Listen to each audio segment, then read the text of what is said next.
પાટણના કણી અને વિસલવાસણા ગામમાં સરકારી માધ્યમિક શાળામાં અભ્યાસ કરતા વિદ્યાર્થીઓ મૂંઝવણમાં મુકાયા છે। ગામના આગેવાનોની રજૂઆત બાદ 2017માં માધ્યમિક શાળા મંજૂર કરવામાં આવી હતી, પણ આજ દિન સુધી માધ્યમિક શાળા માટે વર્ગખંડ બનાવવામાં નથી આવ્યા। વર્ગખંડના અભાવે વિદ્યાર્થીઓ 8 વર્ષથી અન્ય સ્થળે બેસીને અભ્યાસ કરવા મજબૂર બન્યા છે, જેમાં ધોરણ 9ના વિદ્યાર્થીઓ ગ્રામ પંચાયતના મકાનના હોલમાં તો ધોરણ 10ના વિદ્યાર્થીઓ પ્રાથમિક શાળાના એક રૂમમાં અભ્યાસ કરવા માટે મજબૂર બન્યા છે। તો પ્રાથમિક શાળામાં પણ શિક્ષકોને બેસવા માટે પણ રૂમ નથી। સાહેબ, એમાં એવું છે કે આ વહીવટી માટે બધું અટકેલું છે અને વહીવટી વારંવાર શું થયું, મોંઘવારીના હિસાબે વહીવટી પણ વધી ગયેલી છે, તો એના હિસાબે થોડું અટવાયેલું છે। તો હવે સત્વરે જેટલું બને એટલું વહેલા અમારા ગામની સ્કૂલનું બાંધકામ ચાલુ થાય એવું ગામ લોકો ઈચ્છી રહ્યા છે।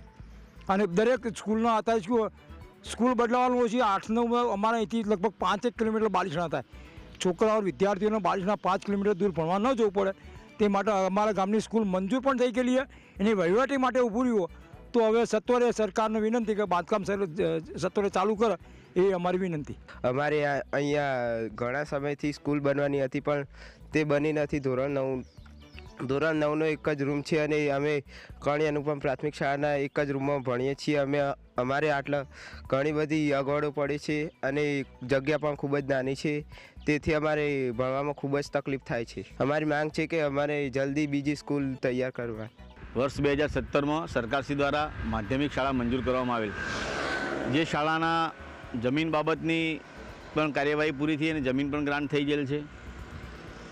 આ શાળાના મકાનમાં બાંધકામ કરવા માટે અમોએ અગાઉ માન્ય પ્રભારી મંત્રીશ્રી, માન્ય મુખ્યમંત્રીશ્રી, માન્ય શિક્ષણાધિકારીશ્રીને લેખિતમાં રજૂઆત કરેલ, તેમજ તાલુકા સંકલન અને ફરિયાદ સમિતિમાં પણ રજૂઆત કરેલ।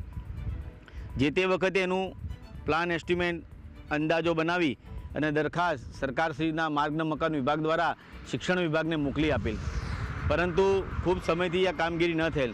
સરકારશ્રી દ્વારા જે મંજૂર કરેલ સરકારી માધ્યમિક શાળા છે એ સત્વરે એનું બાંધકામ શરૂ થાય અને નવીન બિલ્ડિંગનો લાભ આ વિદ્યાર્થીઓ અને આજુબાજુના ગ્રામજનોને મળે એવી અમારી સરકારશ્રીને વિનમ્ર વિનંતી છે। ઘણી વિસલવાસણાની અંદર સરકારી માધ્યમિક શાળાની મંજૂરી મળેલી છે અને હાલ એ પ્રાથમિક શાળાના મકાનની અંદર ચાલે છે, જેની જમીનની પણ કલેક્ટર કચેરી દ્વારા એલોટમેન્ટ પણ કરેલું છે અને હવે એના નકશા, અંદાજો અને બધી જ વિગતો સાથે શિક્ષણ વિભાગને મોકલી આપવામાં આવેલી છે।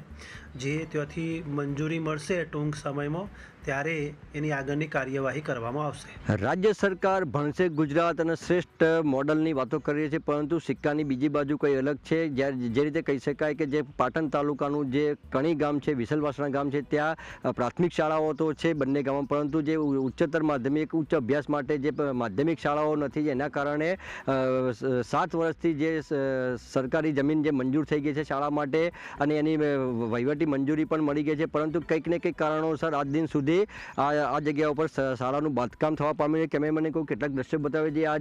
આ જે જમીન છે અંદાજે 4 થી 5 વીઘા જમીન જે શાળા પૂરતી જે મર્યાદિત છે, જે તમામ જમીન શિક્ષણ વિભાગને સુપરત કરવાની તેની મંજૂરી પણ આપી દેવામાં, વહીવટી મંજૂરી પણ મળી ગઈ છે, પરંતુ આજ દિન સુધી આજે 7 વર્ષથી વધુ સમય થયો હોવા છતાં આ જગ્યા ઉપર શાળામાંના બાંધકામની કોઈપણ પ્રક્રિયા શરૂ કરવામાં આવી નથી, જેને કારણે આ બંને ગામના વિદ્યાર્થીઓને હાલાકીઓ વેઠવવી પડે છે અને તેઓને એક પ્રાથમિક શાળાના વર્ગમાં બેસીને અભ્યાસ કરવો પડે છે અથવા તો અન્ય જગ્યાએ સ્થળાંતર કરીને ભણવા જવું પડે છે। તેને કારણે હાલાકીઓ ભોગવવી પડે છે।